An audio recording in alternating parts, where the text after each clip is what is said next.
일주일간 잘 지내셨나요? 오늘은 한번 옆에 분들하고 한번 인사 한번 나누세요. 잘 지내셨습니까? 예, 평안하셨습니까? 예, 반갑습니다. 우리가 이렇게 여기 이 예배당에서 만나듯이 나중에 영원한 하나님 나라에서도 그렇게 만나요. 또 그렇게 얼마나 귀한 동지들입니까? 동역자들입니까? 자, 기도합니다. 하나님 감사합니다. 말씀 선포 시간입니다. 세상을 이기는 믿음을 가진 자들 바울 두 번째 같이 나누고자 합니다. 주님께서 함께하여 주옵소서. 이 말씀이 우리 모든 동역자분들의 심령에 켜켜이 쌓여서 정말 은혜가 충만한 시간으로 인도하옵소서. 예수 그리스도의 이름으로 기도하옵나이다.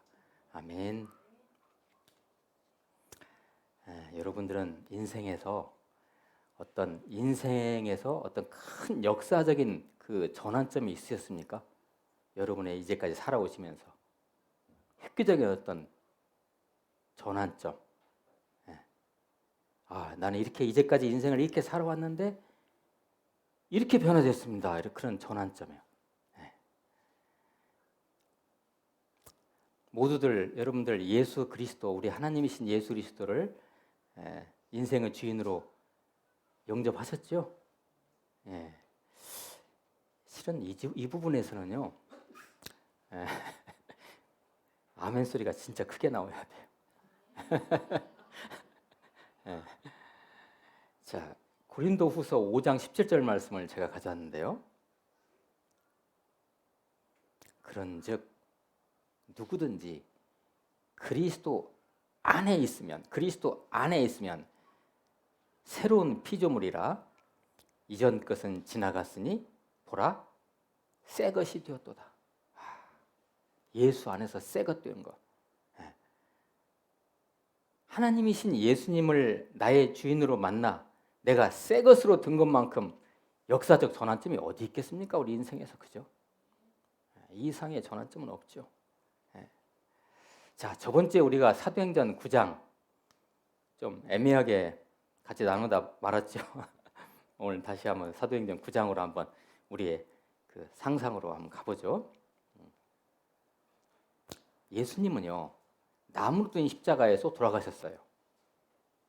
그럼 신명기 말씀에 의하면 나무에 달린 자마다 어떤 자예요? 저주를 받은 자예요.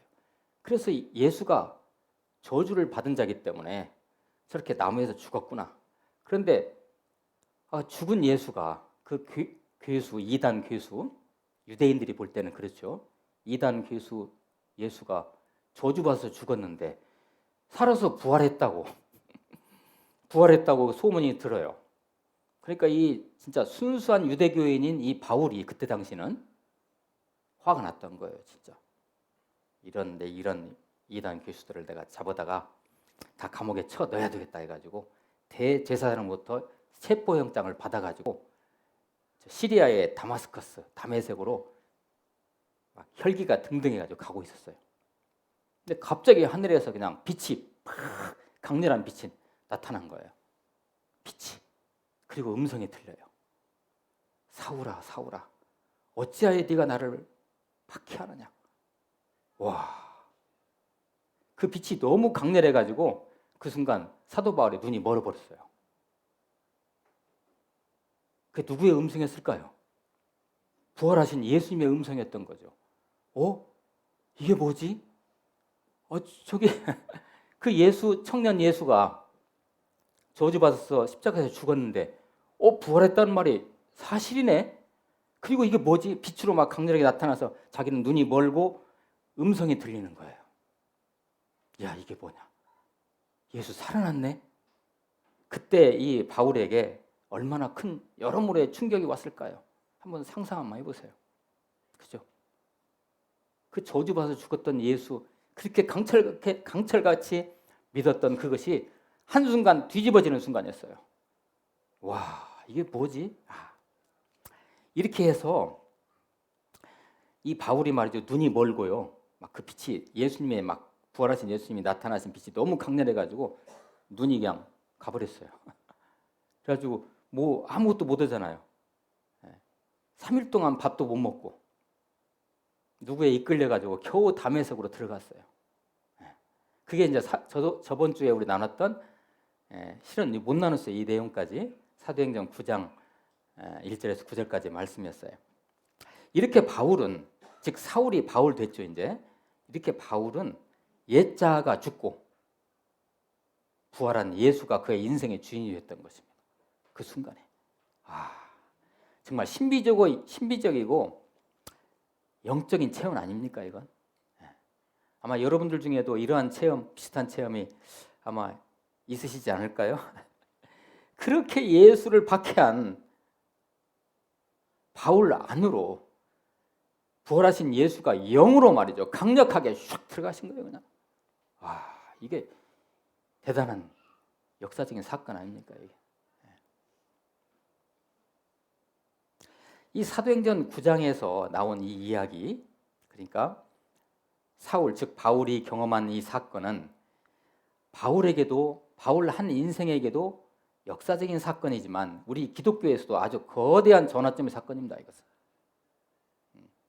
사도 바울이 아니었으면 우리는 이렇게 예수 그리스도가 하나님 되시며 우주의 주인 되시며 역사의 주인 되시며 교회의 머리 되시라는 것을 우리가 어떻게 깨달을 수 있었을까요?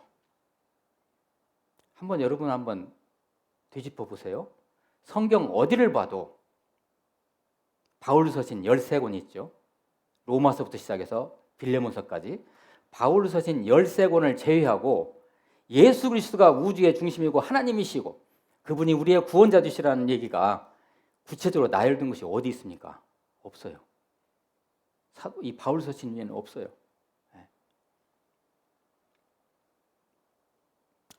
어찌 보면 이 바울이 회심한 이 사건, 다메섹 도상에서 회심한 이 사건은 만약에 이 사건이 없었으면 아마 우리도 이렇게 예수님 믿지 못했을지도 몰라요.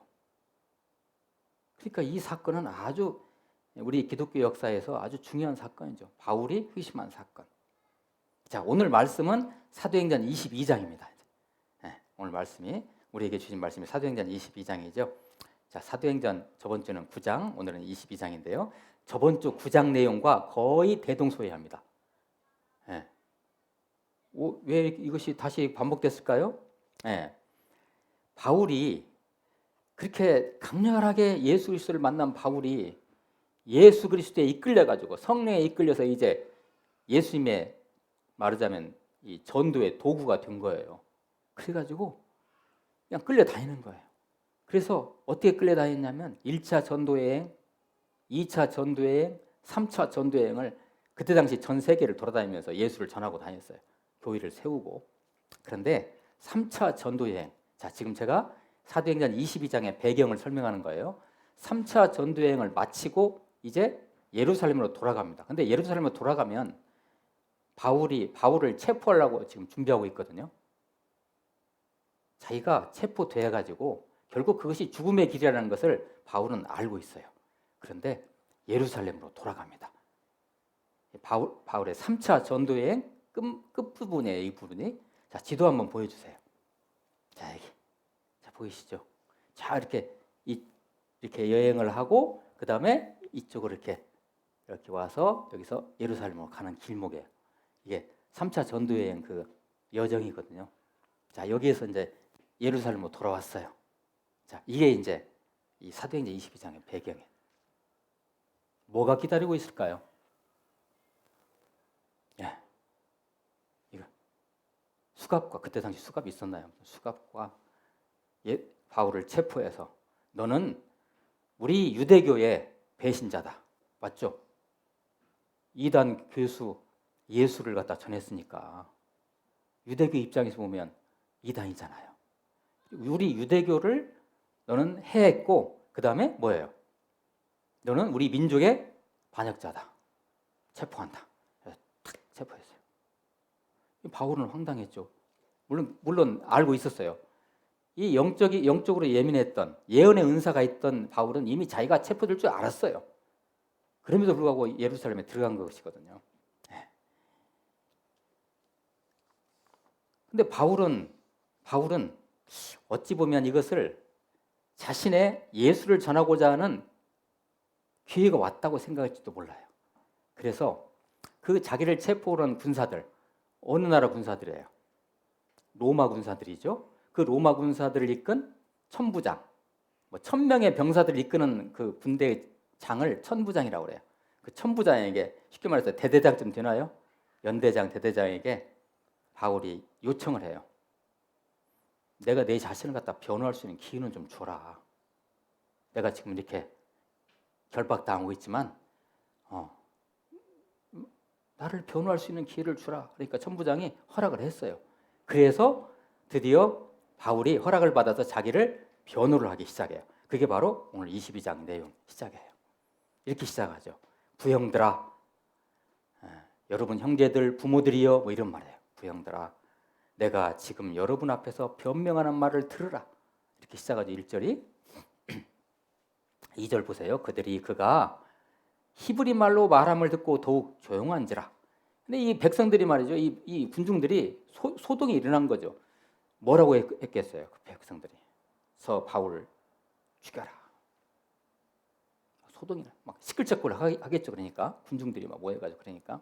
근데 바울이 연설이 아니죠. 이제 변명을 자기 이야기를 딱 시작하는데 어디 말로 한다고 돼 있어요. 오늘 말씀에 히브리 말. 이게 정확히 얘기하면 아람어예요. 아람어. 그러니까 히브리 방언. 그러니까 히브리 말이 약간 변조돼 가지고 포로 시기에 포로를 거치면서 히브리 말이 약간 변조된 말이 AD 1세기에 이 팔레스타인 지역에 사용했던 말이 바로 그 말이 뭐냐면 아람어예요. 여기서는 히브리어로 되어 있지만 실은 이게 아람어예요. 그 당시 백성들의 말이에요. 그러면 그 당시에 AD 1세기의 세계 공통어는 뭐였냐면 헬라어였어요. 헬라어. 정확히 얘기하면 코인의 헬라어라고 그래요. 코인의 헬라어.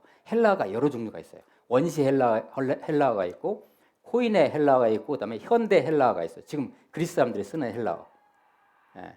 근데 이제 이 코인의 헬라어가 그 당시에 세계 공통어였는데 헬라어를 다 사용해요. 사람들이 말할 때 세계 공통어로. 그런데 바울이 딱 올라와서 어떤 말로 해요, 지금? 아람어로 하니까 그들 말 아닙니까, 이게? 쉽게 말해서 미국 유학 갔다 온 사람이 영어로 얘기 않고 나 한국 사람이니까 한국말로 하겠다 하면 친근하죠. 바울이 이렇게 아람어로 얘기해요. 친근하려고. 자, 그 얘기입니다, 이게. 자, 그래서 이제 본격적으로 얘기를 시작합니다. 3절. 나는 유대인으로 길리기아 다수에서 났고 이 성에서 자라 가말리엘의 문화에서 우리 조상들의 율법에 엄한 교훈을 받았고 오늘 너희 모든 사람처럼 하나님께 대하여 열심히 있는 자라. 너희 모든 사람이라는 게 누구예요? 유대인들이에요. 유대인처럼 나 여호와 하나님 믿었다. 나 진짜. 그러나 4절 보세요. 내가 이 도라는 것은 예수 그리스도가 우리를 위해서 죽으셨고 그분이 우리 죄를 위해서 죽으셨고 부활하셨다는 것을 믿는 그 도를 말하는 거예요. 여기서는. 그러니까 우리 기독교를 말하는 거예요. 이제 이거는 내가 이 도를 박해하여 사람을 죽이기까지 하고 남녀를 결박하여 옥에 넘겼노니 5절입니다. 이에 대제사장과 모든 장로들이 내 증인이라. 또 내가 그들에게 다메섹 형제들에게 가는 공문을 받아가지고 거기 있는 자들로 결박하여 예루살렘으로 끌어다가 형벌받게 하려고 가더니 자, 아까 저 사도행전 앞에 9장 내용과 똑같죠. 체포영장 갖고 지금 다메섹으로 갔다. 그 얘기 설명하는 거죠. 6절 가는 중 다메섹에 가까이 갔을 때 오정쯤 되어 호련히 하늘로부터 큰 빛이 나를 둘러 비치매 7절 내가 땅에 엎드려 들으니 소리 있어 이르되 사울아 사울아 내가 왜 나를 박해하느냐 하시거늘. 예수님의 음성 아닙니까? 부활하신 예수님의 음성. 이걸 다시 바울이 경험한 것을 다시 유대인들 앞에서 얘기를 하는 거예요. 지금 나 이렇게 경험했다. 실은 내가 하나님 잘 믿었다. 그런데 아니 그 죽은 줄 알았던 예수가 부활해가지고 내가 다메섹 도상에 가는 그 즈음에 이렇게 나타나셔가지고 이렇게 나한테 얘기하셨다. 사울아 사울아 네가 왜 나를 박해하느냐 하시거늘. 8절 내가 대답하되 주님 누구시니까 하니 이르시되 나는 네가 박해하는 나사렛 예수라. 와, 이때 여러분 바울의 심정은 어땠을까요? 세상에. 지금 예수님을 믿는 자들, 예수를 믿는 자들을 갖다 체포하러 그냥 영장 가지고 가는 혈기가 등등해서 가는데 그때 부활하신 예수가 나타나셔가지고 이렇게 말씀을 하고 계시니 9절입니다. 나와 함께 있는 사람들이 빛은 보면서, 이게 같은 일행이 있었어요. 혼자 간 게 아니고 그 담메섹으로 갈 때 바울이 같이 간 일행이 있었는데, 한번 잘 보세요. 나와 함께 있는 사람들이 빛은 보면서, 똑같이 빛은 봤어요. 예수님이 강렬하게 부활하신 예수님이 막 이렇게 임하신 것을 그들은 빛은 봤는데 보면서도 나에게 말씀하시는 이의 소리는 듣지 못하더라. 그들은 소리는 못 들었어요. 소리는 누구한테만 들렸어요? 바울에만 들린 거예요. 이게 뭐예요? 주님이, 우리 부활하신 예수님이 바울에게 사적으로 말씀하시는 거예요. 바울에게만. 그래서 바울에게만 들린 거죠. 여러분 신앙생활 하시면서 이런 경험 있으십니까? 에? 어디 부흥집회나 어디 예배 때 그냥 강사나 목사가 이렇게 말씀을 선포하는데 그 순간 나에게 어떤 하나님의 말씀이 말이죠, 사적으로 들리는 그런 경험. 이거 바로 바울이 그런 경험입니다. 이게 지금 10절입니다. 내가 이르되 주님 무엇을 하리이까? 주님 무엇을 하리이까? 이 질문이 우리가 알고 있는, 오늘날 우리가 알고 있는 바울을 만든 시초입니다. 이게 주님 제가 무엇을 어떻게 해야 됩니까? 주께서 이르시되 일어나 다메섹으로 들어가라. 내가 해야 할 모든 것을 거기서 누가 이르리라 하시거늘. 11절 나는 그 빛의 광채로 말미암아 볼 수 없게 되었으므로 나와 함께 있는 사람들의 손에 끌려 다메섹에 들어갔노라. 라고 이렇게 지금 군중들 앞에서, 자기를 죽이고자 하는 군중들 앞에서 이렇게 변명을 하고 있는 거예요. 실은 이것이 바울의 변명의 내용이지만 이건 바로 여기서 누구를 전하고 있는 거예요? 예수를 전하고 있는 거예요. 실은요. 기가 막히죠 아주. 자, 나무에서 저주를 받아 죽은 예수가 부활했을 리가 없다고 확신을 했는데 분명히 이렇게 살아계시네, 부활하셨네. 그러면 죽음에서 지금 생명으로 옮겨졌다는 것은요, 이거 인간이 할 수 있는 일인가요? 죽었다가 우리 사람 살릴 수 있어요, 인간이? 누가 한 거예요, 그러면 이거? 하나님이 하신 거죠. 예수가 부활했네? 이거 하나님만 하실 수 있는 일인데, 그러면 이거 하나님이 하셨단 말인가? 바울에게 이거 충격적인 이제 생각들이 막 이제 오는 것이죠, 이제. 그러면 왜 하나님은 예수 그리스도를 십자가에서 죽게 하고 바로 또 3일 만에 죽음에서 부활시켰을까? 바울은 그걸 생각했겠죠. 대학자인, 이 학문이 되게 참 깊으신 분 아닙니까? 이 사도 바울이 공부를 엄청나게 많이 하신 분이죠. 대학자인 사도 바울은 어떤 지성적 갈등을 거기에서 하지 않을 수 없었어요. 지성적인 갈등. 생각해 보니까 아니 저주받았어? 죽었는데 3일 만에 다시 살리셨어? 이거 하나님이 하셨는데? 이런 거죠. 자, 우리 성경에서 말이죠, 죽었다가 살아난 것 같은, 혹은 죽지 않고 하나님 앞으로 간 사람들이 있죠. 성경상에 누가 있을까요? 에녹이 있죠. 창세기에 있는 에녹. 그 다음에 모세 있죠. 모세가요 죽었다고 돼 있어요, 성경에는. 그런데 모세에 무덤이 없어요. 무덤이 없어요. 유대인들이 찾기에 고수들 아닙니까, 그들이? 그런데 못 찾았어요. 없어요. 그럼 어떻게 됐다는 건가? 모세가 그냥 승천했다, 이런 설이 있는 거죠, 그냥. 그 다음에 또 한 사람, 엘리야가 있어요. 엘리야. 죽지 않고 그냥 하늘로 쭉 올라갔어요. 그러면 예수도 죽었다가 살아났네. 근데 에녹과 모세와 엘리야의 공통점이 있다면 뭐예요? 하나님으로부터 진짜 인정받는 사람들 아닙니까? 그죠? 그렇다면 3일 만에 부활한 예수도 분명히 하나님으로부터 인정받은 존재 아닌가? 라는 것을 논리적으로 바울이 생각하는 것이죠. 그리고 이 십자가상에서 죽고 부활한 이 모든 사건에 하나님이 주권적으로 간섭했다는 것을 바울은 그때 깨달은 거죠. 아, 이거 하나님이 하신 것이구나. 그러면 남은 문제가 하나 있는 거예요. 그러면 하나님이 인정하셔가지고 죽이고 살리셨다. 맞죠? 여기까지는 바울이 납득했을 거예요. 그러면 왜 그 예수를 죽여가지고 3일 만에 그렇게 부활시켰는가? 이게 도대체 뭘까?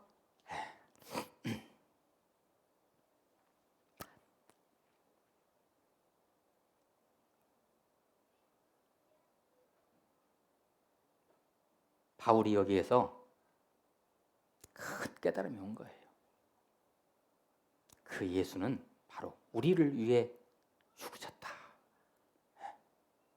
여러분, 성경 어디를 봐도 예수님이 우리를 위해 죽으셨다는 것은 예수님 스스로 말씀하신 것 외에 기록된 부분이 없어요. 바울 서신만 나와요. 그게 바울이 이것을 성령 안에서 깨달은 거예요. 하나님이 쓸데없는 무슨 행동하시는 분이 아니잖아요.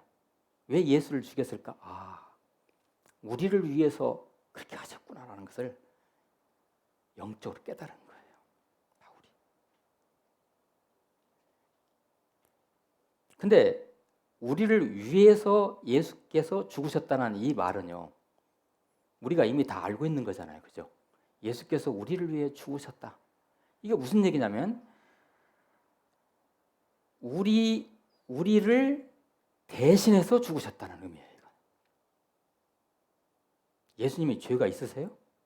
없으세요. 내가 죽어야 돼요. 예수님이 대신 우리를 대신해서 죽으셨다는 것이고, 그러니까 예수께서 우리를 위해서 죽으셨다는 의미 중에 첫 번째는 예수님이 우리를 대신해서 죽으셨다는 것이고, 두 번째는 우리를 대표해서 죽으셨어요. 우리를 대표해서. 그래서 성경에서 예수님을 두 번째 아담이라고 하죠. 첫 번째 아담이 우리 조상이잖아요. 두 번째 아담, 우리를 대표하신 분 예수님. 아무튼 자, 세 번째는 우리를 위해서 예수님이 죽으셨다는 것의 세 번째 의미는 우리를 살리시려고.